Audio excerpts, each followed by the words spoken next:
So we're going to be in Judges 6 and 7. And the title of our class or our discussion this morning is going to be about the wisdom of God. And so I'm probably the only one here that loves the sound of my voice. So we're going to do this more in a class format. I think we learn better that way. I think it's a lot easier to take stuff back and forth. So when we talk about wisdom and the wisdom of God, give me a definition of wisdom. What's a good definition? You're looking that up, or we're trying to understand what we're learning about here today. I would say it's how to use your knowledge. Okay, so how to use knowledge. Oftentimes you hear that. It's applied knowledge. What else? How to see the end from the beginning. Right. That's my favorite definition. We got a ringer in the back. Right? It's knowing the end at the beginning. When we talk about the wisdom of God, right? God already knows the end, right? We, if we pay attention, also can know the end at the beginning. Regardless of where we are, we may not know how we're going to get from where we are right now to the end, but we know where the end is. And the struggle, and that's where our faith comes in, is understanding that I don't have to know how to get there, right? When Abraham is called the father of faith, God told him, get up and start walking. I'll tell you where we're going when we get there. Right? Abraham wasn't like, well, are we going to take this road or are we going to take that road? Because that stuff doesn't matter, right? We oftentimes get too bogged down in the details and we want to know what route we're taking and we want the MapQuest or the Waze or whatever. God, I got to know all these intricate details that don't matter. God says, hold on, I'll get you to the end. Just keep walking with me and I'll get you there. And as we get into our study here and we talk about this period of Judges, this is again where the wisdom of God comes in and knowing the end. When we talk about these judges, are these all rocket scientists and heroes of faith? Anybody know real quick how many of these judges show up in Hebrews 11?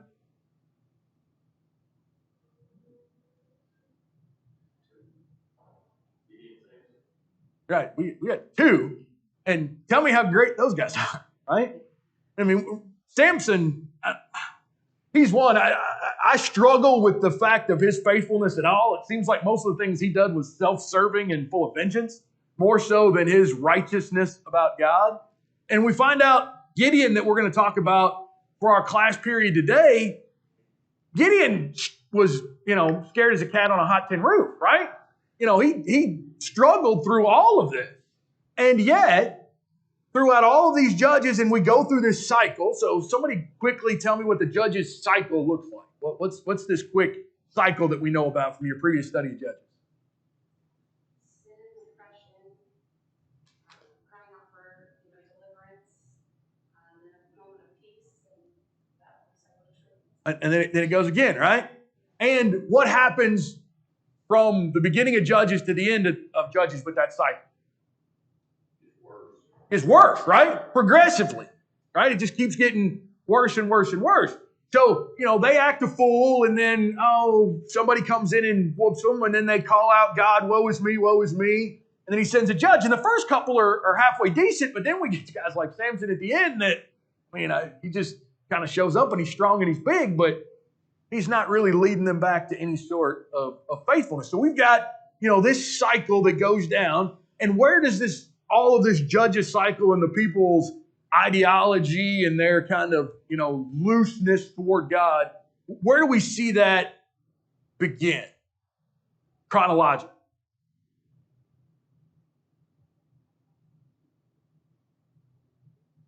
All right, I'm asking that question terribly. So here's the hint. Most of you have the verse somewhere in your house. On a wall or on a painting. Right, Joshua. What does Joshua say? Like, we boil it down to the one verse. As for me and my house, we will serve the Lord, right? But we miss the context of before that. Joshua says, you all are acting a fool, and you're going to continue to act a fool, and you're going to get further and further and further away from God. But as for me and my house, we're going to serve the Lord. We're going to do what's right, but this whole thing is going to end badly. And what happens, just to Joshua's point, they continue to get bad. They continue to get badly. They continue to get worse and worse and worse. Why? Why do we go from Joshua leading them into the promised land to Judges, which is a disaster? Why, historically? Why does that happen? They follow the idols of the people of the land that stay true to God. But why? So, yes, that's exactly what happened, but why? Breakdown in teaching, and I'll argue is a failure of leadership, right? Why was Joshua a great leader? Because he trusted God. Do things God's way, follow where God was leading him to go. Okay? But more than that, what made Joshua a great leader? What about the way he came into that leadership role? What made Joshua a great leader? Studied under Moses. Right. Notice very carefully throughout Exodus, when Moses is with God, when Moses is there, notice who else is in the context. And Joshua the son of Nun. Moses went into the tent of meeting with Joshua the son of Nun. And Moses went in before God with Joshua the son of Nun. Joshua sat at Moses' feet. But what happens in the book of Joshua? Joshua does a bunch of stuff, and there isn't an understudy. He didn't develop the next level of leadership. There's none. So that's one of our biggest lessons that I want you all to understand here today, is that if we want to continue to have faithful families of God, it's all about teaching that next generation. Because if we don't have understudies, if we're not developing deacons and elders now, you wake up one day and you don't have them. If you don't have people that you're understudying, that you're bringing up along the way, which is a great thing that you all are doing with this Vacation Bible School and teaching these kids in class, but we've got to take the next step from that, right? I think sometimes we forget that. It's one of, in my opinion, one of the biggest fallacies we have in the church is we take care of the kids, right? And we get them up and we get them out of high school and into college. But what's our development program for our 20 and 30 somethings? Because that's our next elders and deacons, right? We kind of let them all right, we taught you, jump in the river, right? Just everybody start swimming. But one of the things that we've got to do is we've got to, as elders, as deacons, grab that next generation right below us and let them sit at our feet. We've got to teach them. Because this is the same thing that happens in Judges, right? The judge is raised up, and then what happens? As soon as that judge dies, we go right back to acting a fool, right? That the cycle repeats itself again. Why? Because there's not the next leader that steps in and says, no, we're going to keep doing things the right way. And isn't that exactly what we see through all the kings' mess too, right? You've got Saul, who kind of starts off and then gets full of himself. So here comes David, and then Solomon, and then it's a disaster after that. And we see verses like, he was like this one who was way before him. Because he didn't get taught. He wasn't elevated. He wasn't brought up to be the next spiritual leader that they have. So the wisdom of God's also about foresight. It's about making sure that we plan for the next generation. Know the end. Know at the end, we got to have, right? To run a church, we got to have elders and deacons, right? To run a church, to get out and broaden the borders of the kingdom, we got to have evangelists, right? So if we got to have them, don't we got to develop them? I mean, isn't that innate? Shouldn't we know that, right? So we've got to make sure that we're doing a good job, because we're not sending them off to preacher training school, right? Where do we develop these people? Inside these walls, right? We got to take young men and start teaching them to do things that they're going to do as adults. And we've got to take our young men and teach them to do invitations. And once they can do invitations, then we have them do shorter talks, and we keep bringing them up so that amongst them, they can get the skills that they need to be the next evangelist, to be the next deacon, to be the next elder. That part of our growth has to happen and has to be developed. It does not happen without work, without process, without thought. And that's why we see congregations, we see them all over Kentucky. We can, all of us can name them that are nearby. That, hey, I wonder what happened to them. They used to be the biggest congregation. What happened? I'll tell you exactly what happened. They forgot to develop the next generation. What happened?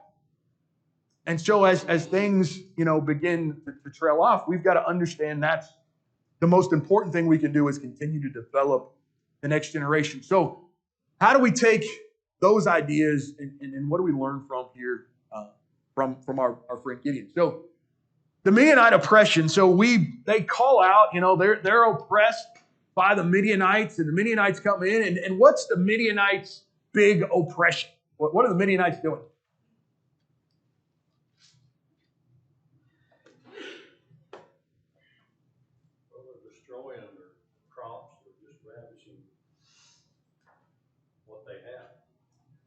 right? They're coming in, they're taking all the food, right?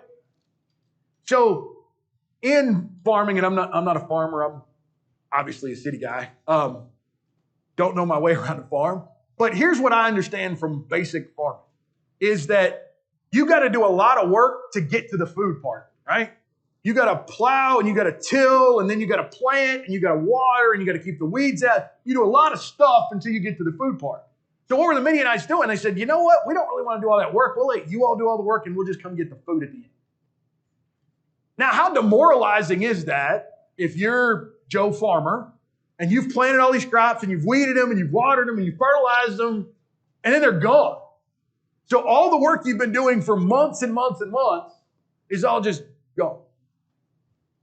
Demoralized, right? And not only that, but it's not like you can go down to the, Piggly Wiggly and get you a loaf of bread. When the crops are gone, the food's gone. Now you're hungry. Now you're mad and hungry. And so we see them calling out to God, God, we're going to starve to death. Our whole nation's going to die if you don't do something about this. We need help. We need you to step in and to do something. And they're impoverished and they're broken down and they're tore up and they cry out to the Lord. And so the Lord goes and he gets like a great, powerful leader, right? I mean, Superman maybe, Batman even. No, I mean, Gideon, right? God's choice of a deliverer is this fearful guy. How do we know that Gideon's fearful? How are we introduced to Gideon in the story? Where do we find him? In the wine press. So he's taking the grain under the cover of night, and he went down to the wine press, and he's down there turning the grain, milling it, turning it into the flour, or whatever they're using. And so here he is hiding out, fearful that he's going to be discovered. Now, he's fearful he's going to be discovered for sure, but by the same token, that's kind of smart, right? If these big guys are coming in with swords that are whacking everybody else, probably a good idea not to be doing this in the broad of day where they'd find you. Because there's, you get whacked over the head, your food tank. So Gideon, though doubted the Lord was with him. So the Lord comes and talks to him. And let's read a few of these verses here. We got 12 and 13. So in 6, 12 and 13, let me start in 11. Now the angel of the Lord came and sat under the terebinth at Ophrah, which belonged to Joash the Abizarite, while his son Gideon was beating out the wheat in the winepress to hide it from the Midianites. And the angel of the Lord appeared to him and said to him, the Lord is with you, O mighty man of valor. And Gideon said to him, please, my Lord, if the Lord is with us, why then has all this happened to us? And there are all these wonderful deeds that our fathers recounted to us, saying, did not the Lord bring us up out of Egypt? But now the Lord has forsaken us and given us into the hand of Midian. Sound familiar? How often do we do the exact same thing? God's with me, but if God was here, I wouldn't be hungry, or I wouldn't have this problem, or we wouldn't have had COVID, or we wouldn't have hunger, or we wouldn't have any of these things if God was truly with us, right? That what we want to do every time things get a little bit difficult is we want to say, well, God, you must have left. Or God, why would you allow these things to happen? That's Gideon's first move here, right? The angel of the Lord is there. So this is one of the things that you all will learn the more you hear me preach. I always have kind of wild ideas on some of this stuff. But here's what I think, how does he know? He's got to know that this guy is some stranger, right? I don't know if he 100% knows that he's the angel of the Lord and that he's directly from God. But this is some guy that he doesn't know, obviously, that's telling him, hey, the Lord is with you and you're a man of valor. And he immediately begins an argument with the guy, fussing about God. Look at all the stuff God's not doing around him. So, I don't know if you all have ever seen that show, Undercover Boss. One of my favorite shows. It's on ABC. The boss, the CEO of the company, dresses up in some disguise, and he goes and works like frontline jobs that he obviously has no idea, right? And usually the best part of that show is when some random frontline worker is just bashing the CEO. He's so far removed. He's up there in his ivory tower, and he doesn't know what the man is going through here. And the guy's just staring at him like, I don't know what to say here. And by the end of the show, the guy was right. He has no idea what's going on. But I think about this, and this guy, Gideon's just fussing about God. Where's God at with all this stuff? The Midianites are here. They're hammering on us. If God was around, why isn't he doing something about this? He's fussing. And I think about this, and we academically sit in these classes and we say, shame on him. But how often does that happen in our own lives? Every time things go, right? We want to blame God. We want to fuss about God. And we do it in different ways, right? Sometimes it's not the outward of us actually complaining about God. But what do? We start letting it affect our worship.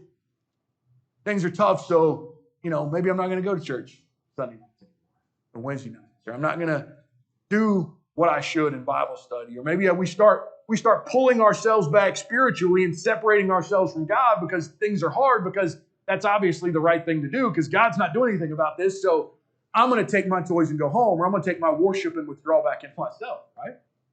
I mean, it sounds foolish and it sounds childish, but if we're honest with ourselves in our lives, that's exactly what we do, right? Things are hard. Things get hard in our marriage. Things get hard in our family. Things get hard at work. And we start, instead of pushing into God, instead of drawing closer to God, our natural reaction is, I'm going to start pulling back because I'm not getting as much out of this as I should. And God should be doing something about this. Pull back. But here God is coming to Gideon, which I find hysterical. I don't know if he's being sarcastic or not when he calls him a mighty man of valor, because nothing about Gideon says he's a man of valor based on how we interact with him here. Listen to it. Gideon's going to tell him, let me tell you about how much of a bum I am. And the Lord turned to him and said, go into the might of yours and save Israel from the hand of Midian. Do not I send you? And he said to him, please, Lord, how can I save Israel? My clan's the weakest in Manasseh, and I'm the least even in my father's house. This all sounds well and fine, buddy, and I'd love to, but I got 2 left hands, and I'm not real athletic. Our clan's weak, and then I'm even the weakest one in my own house. Dad didn't even pick me first. So is this a legitimate excuse as to why he shouldn't be involved?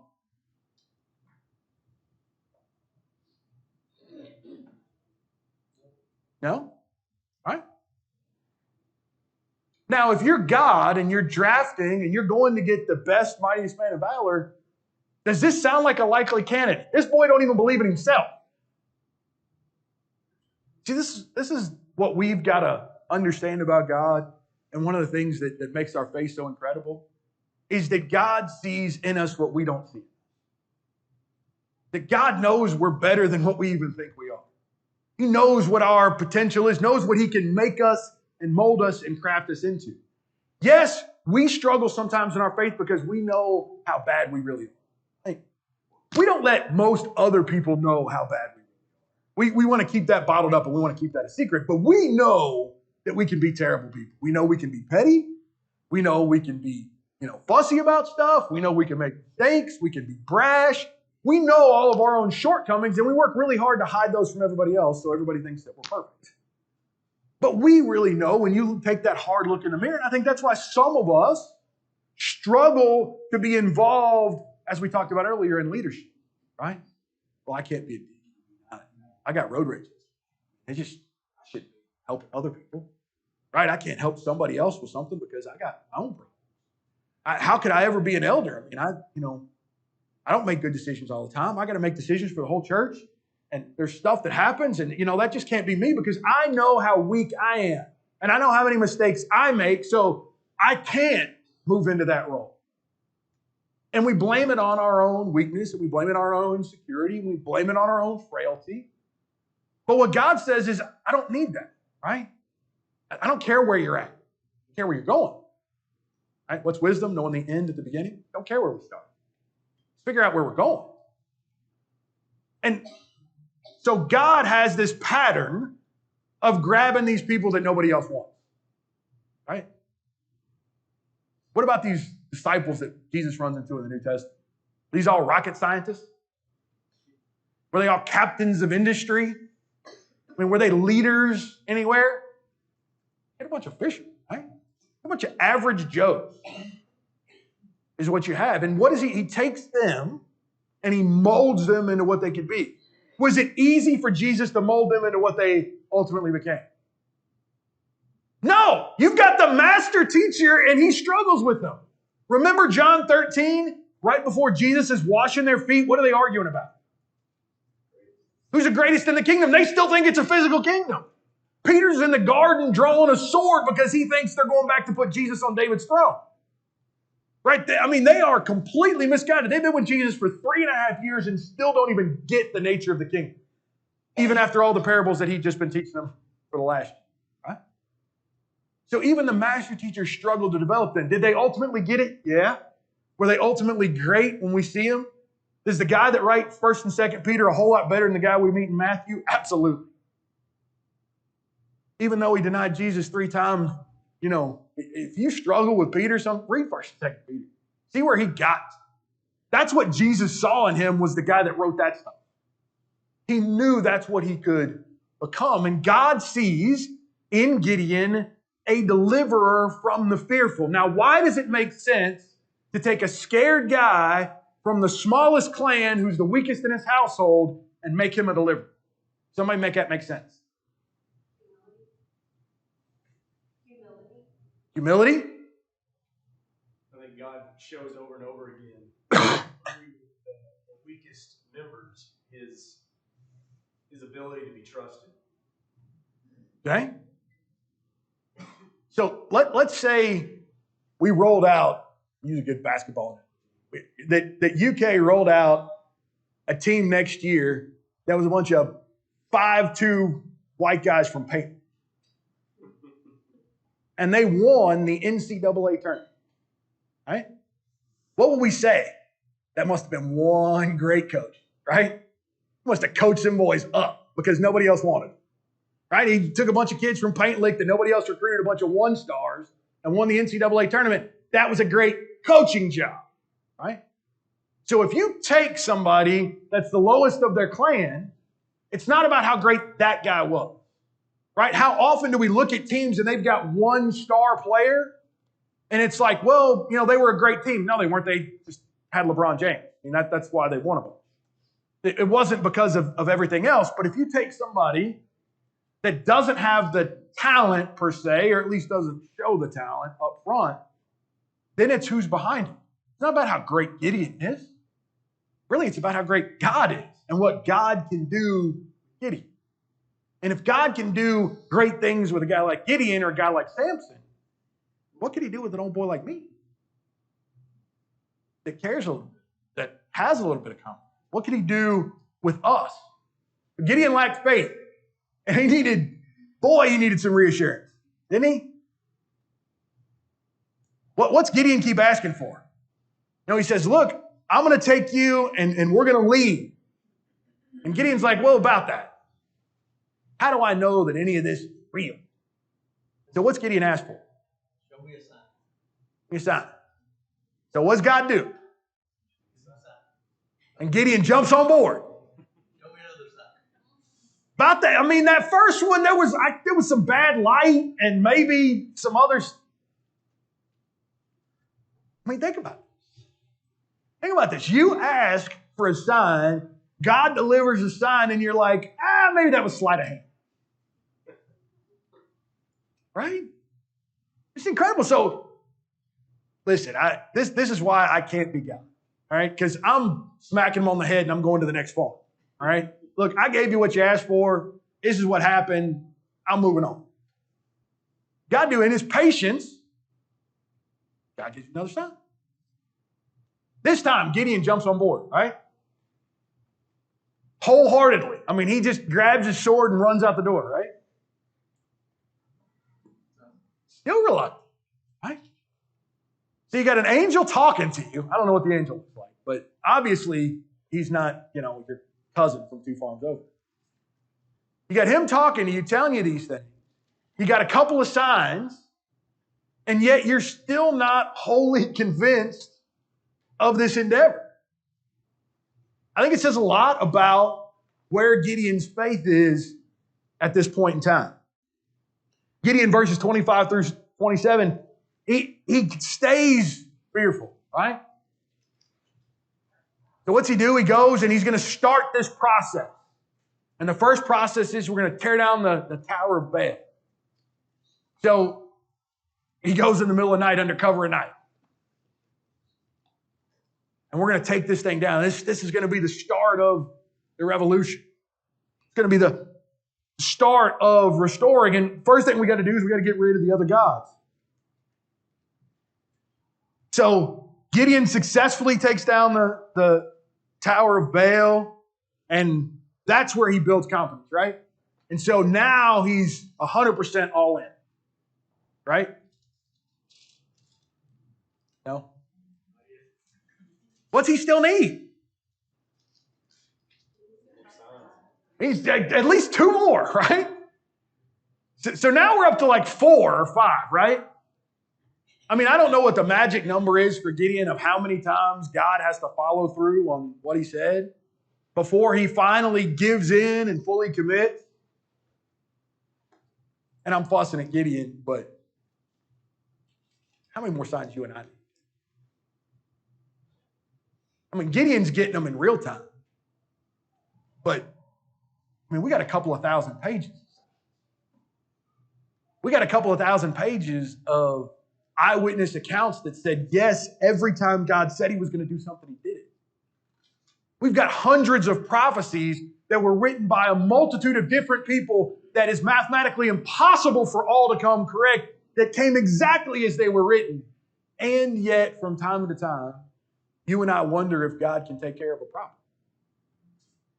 And yet, from time to time, our faith says, I mean, I don't really know if God can do something about this. Maybe I need to, or maybe we need the government to. I mean, it's real bad when we start asking the government. But how bad does our faith continue to pale in comparison? I mean, like I said, I go through the Old Testament all the time and get aggravated and frustrated with these characters. But that light's got to come back on us too. We've got a lot more than what they do. All Gideon had was 5 signs. I mean, we got multiples of that. And yet, we still sometimes struggle to believe that God is in control because we just don't understand, right? It's knowing the end at the beginning. We know the end. We know God wins. We know sin is conquered. We know we've got a place in heaven. But because we don't see the roadmap between here and there, that's where our faith struggles. Is God, I know Jesus died for me, and I know I got that home in heaven, those mansions that he wrote about and all that stuff, but what about next week? There's, in logic and debate, there's an argument called from greatest to least. You can prove the most difficult concept, then all the other ones are supported underneath it. But in our own logic and our own faith, we struggle with that too. God, you can defeat sin. And yet I'm worried about whether or not I'm going to be able to eat next week. God, you can defeat sin and cleanse me from all my unrighteousness. And yet I'm worried about whether or not the church can grow. I'm worried about whether or not your kingdom's going to do all the things that you said it was going to do. The things that we get caught up in a lack of faith, and the things that rob our joy, the things that steal from us what God wants us to have, are minuscule compared to what he's already done. And that's the problem here. Listen to Gideon's argument, right? Yeah, our fathers talk about how you brought them out of Egypt, but what about these Midianites? Are the Midianites anywhere in the realm of comparison to what the Egyptian army was when they left? I mean, we're talking about the, Lakers versus, Podunk High, right? As far as quality. And yet, I know you brought us out of Egypt, but I don't think you can take care of these old boys down the street. And Gideon's faith, and he struggles with this, and he needs more and more reassurance and needs to tell them more things so that he can get there. So they get this big army, right? The answer to war is whoever has the biggest army and spends the most money wins, right? The answer to war. So they went up and they rounded up. How many people did they go and round up? 32,000. We got this big 32,000 man army, and I think we can fight them with 32,000. What's God say? Turn it down a little bit. Boys, we got too many. Gideon must have looked at him like, just with this blank, dumb look on his face, like, what do you mean, too many? I didn't think we could have too many soldiers. It's like saying you could have too much ice cream. It's just, what are you talking about? We need every last one of them. God says the people with you are too many because they're going to think it's about them. So we're going to pare this down so you all understand that I'm the one in control. And so, for lack of a better term, they have tryouts, right? And there's the first cut. So how many are left after the first cut? 10,000. So quick math, we just cut this thing by 60%, right? CPA in the back. Just cut this crap by 60%. I mean, it's a tough cut. I've been through tryouts. They cut a lot less people. Cut 60%. So obviously, I mean, we've cut 60% of the army that we raised. I mean, 10,000, that's still not as many as a Midianite. So we're going to war with 10 grand, right? Still too many. Still too many. All right, so another 60%, right? So maybe we're going to war with 4 grand now. What's the next cut, ladies? 300. 9,700 get cut. So again, quick math CPA, 97%, right? First cut 60%, second cut's 97%. And we're going to take 300. We're going to take 300 and we're going to go posit this army. We're going to go and take them. The Lord declared that he would deliver Israel with the 300 who put the hand to the mouth to drink. So if you're Gideon and you're the leader of this army, you got 300 that's getting ready to go up against 1,000. What do you tell them? I mean, what's that locker room speech look like? Get your wheel ready. Boys, we're going to go give it our best shot. And do we find recorded this big, heavy, motivational speech?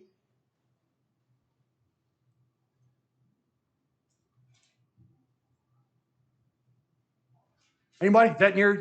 Anybody got that in the side notes? What's the speech, actually?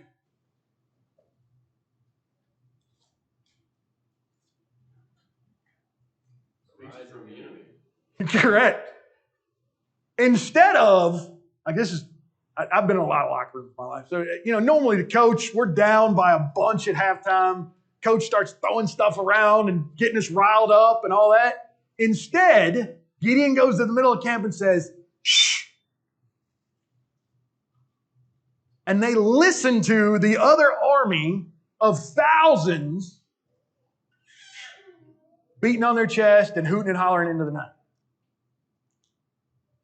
Which I'm not really sure what the motivational tactic of that is. I would have thought maybe you're going to lose another 97%. Right? You hear that? Boys, we can't make that much noise if we all had trumpets. But yet that's the speech that God wants them to hear. He said, I want you to hear how powerful that other army is. And I want you to see what you're up against.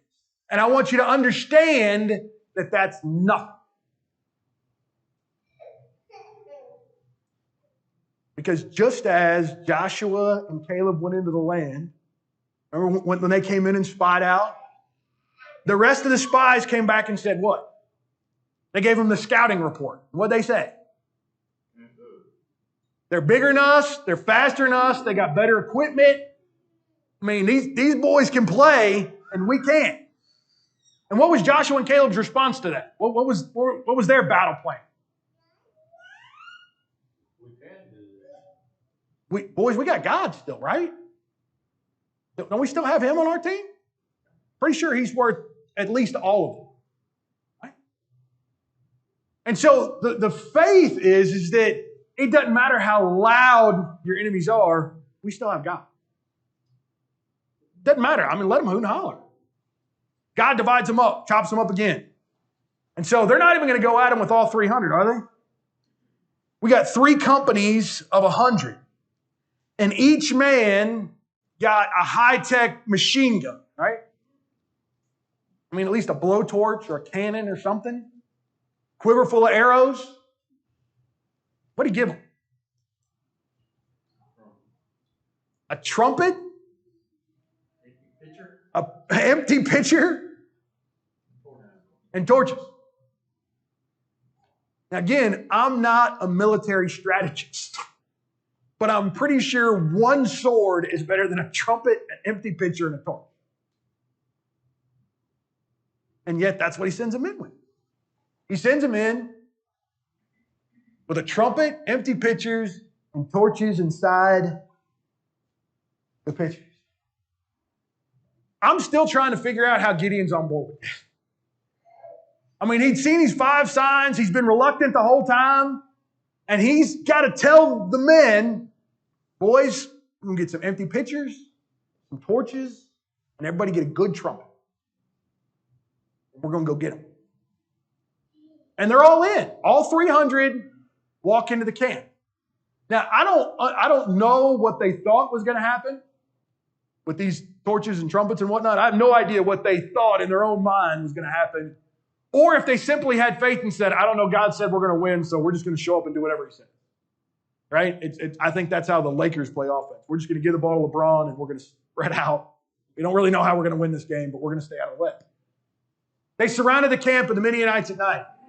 And Gideon and his men, they broke the pitchers, held the torches high, and screamed, the sword of the Lord and of Gideon. And then what happened?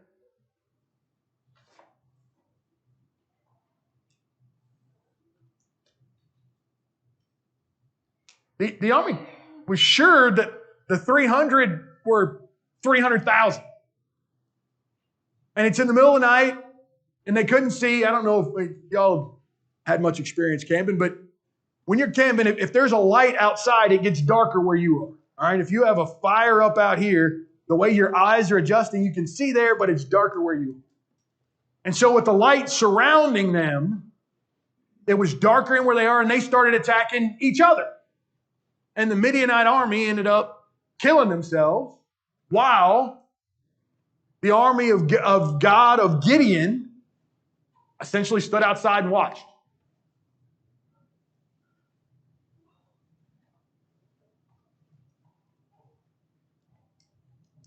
When the 300 blew the trumpets, the Lord set every man's sword against his companion throughout the whole camp. And they killed each other. So here's what I want to ask you. If God told Gideon, when he met him at the wine press, that what we're going to do is we're going to surround their camp with 300 guys with torches and trumpets, and they're all going to fall. How many think Gideon signs up for it? Right? Nobody. He says, you're a clown, I'm going back to hiding in this wine press. What I want us to understand is we may not have any idea how this stuff works. We've got to be okay with the fact that God's ways are smarter than our ways, and we have no idea how this stuff works. I'm going to throw something really, really crazy. What if COVID turned out to be a great thing? You want to know one of the amazing things that happened during COVID? A bunch of churches got online sharing lessons all over the place. Yeah, every once in a while, Kyle or me or Josh or one of these other guys, we may post something about our sermon. Now it's live stream. And I've got like 200 friends, people that are crazy cross sections of my life, some I went to high school with, some I went to college with, some I've worked with different places that would never step foot in the door of a building to hear me preach, but sitting on their couch in their bathrobe, let's see what Mike has to say. You know how many people are exposed to the gospel because of what we've done in efforts to put all this stuff online? How many people all of a sudden, from the safety of their own home, non-committal, arm's length away, can just kind of check us out. Hey, I wonder what's going on over there. It's hard to walk in if you're a stranger. Listen, as welcoming and as friendly as we are, if I don't know a soul in this place, it is daunting to walk into 170 people. And especially if I don't understand what's going on. Think about our services from the experience of an outsider that's never been in a conservative. Walk in, there's no band, there's no big stage, there's no rock show. All this looks real simple. You want me to get out and put my finger on every scripture in the Bible, everything we talk about? You want me? It's daunting. I got to be a Bible genius to be walking here? It's daunting. But from my couch in my bathrobe, I can kind of see what this is about. And I don't have to look stupid because I don't know what we're doing. Right? What if God uses these difficulties to broaden the borders of the kingdom? What if, just like the initial persecution that happened in Rome, or not Rome, in Jerusalem, what effect did that ultimately have? Everybody got out, right? The church at Jerusalem didn't become a 100,000 member super congregation. Everybody scattered to the wind. And by the time Paul writes to the church in Galatia, what did he say? That the gospel had been to every corner of the earth. Why? Because they scattered. Was that persecution awful? 100%. Did a lot of people die and were martyred? 100%. There's not a lot of good we can say about the persecution itself. Please don't misunderstand me. But the end result and effect of the gospel spreading was a good thing that came out of something bad. Because that's what God does. God doesn't need our best. God doesn't need perfect. God can take our foolish, idiotic mistakes and turn them into something great. God doesn't need 100% of you. It's like 5. Like if you'll show up and try, I'll take care of everything else. But imagine what God can do if he can take reluctant, fearful Gideon and lead an army. What can he do with you and me that's at 25%? It cares. That's appreciative. Thankful. That's going to put in all of our effort. What can he do with something like that? Because God can do it with our mistakes. What can he do with our good? And how much should we put him to the test? Right? God, use me. Fill me up. Let's go. That's what faith says. I don't understand the end of this. I mean, I know where the end is. I don't know how we're going to get there. But I'm on board. Let's go. Faith is about not knowing. It's not about knowing. Right? If we knew everything, if God spelled it all out, it's not faith anymore. It's just recollection. Right? Faith is when I say, God, I trust you that you're going to get me through this. I just don't know how. I don't know how you're going to get there. Don't have to know how. It's not my job. My job is to put one foot in front of the next. You take care of those big things. I'll take care of what I got. That's what faith is. That's what the wisdom of God says. I've got a bigger plan. We've just got a couple of minutes left. My favorite analogy of this, and I'm full of analogies and stories. My favorite analogy of this is, if you've ever been on a boat, especially like a big cruise ship, and you ever looked out a porthole window, your vision is only about this much of the ocean. You can't see everything else. And I'm persuaded that our life is like that. We just see a little bit of this. And God sees the whole picture. And so, yes, we may not be able to understand what's going on in the big picture of everything because all we can see is out our own little porthole. But we've got to trust that God understands the big picture, and eventually what I'm seeing will come into focus and it'll make sense. But it doesn't have to right now. My vision is limited because I'm looking from a temporal place and God's looking from eternity. I'm not going to be able to understand how all this stuff works. Because God's playing chess and we're playing checkers. We're just moving forward. We're binary here, and God is putting things in place and moving. Think about the promises to Abraham, right? Why didn't Abraham have the promises immediately? Why didn't God just give him the promised land in Genesis chapter 12? What was it ready yet? Their iniquity was not yet full. When do they get the promised land? Like 4 generations later, right? They go down into Egypt, they raise up, then they run out of Egypt, and then they start in the promised land. It's generations have passed from the promise to Abraham until its fulfillment. And so we've got to understand we may just be one step on a mile-long journey. And our life may only span 10 of those steps. But that's okay. Because when we get to eternity, we'll see the bigger picture. But we may just be moving the ball just a little bit forward, and that's our only role. That's where faith comes in. So the wisdom of God, leave you with this. The wisdom of God is we understand God's got a plan and God's got all this figured out. Faith is that I trust that and I do my part. Thank you.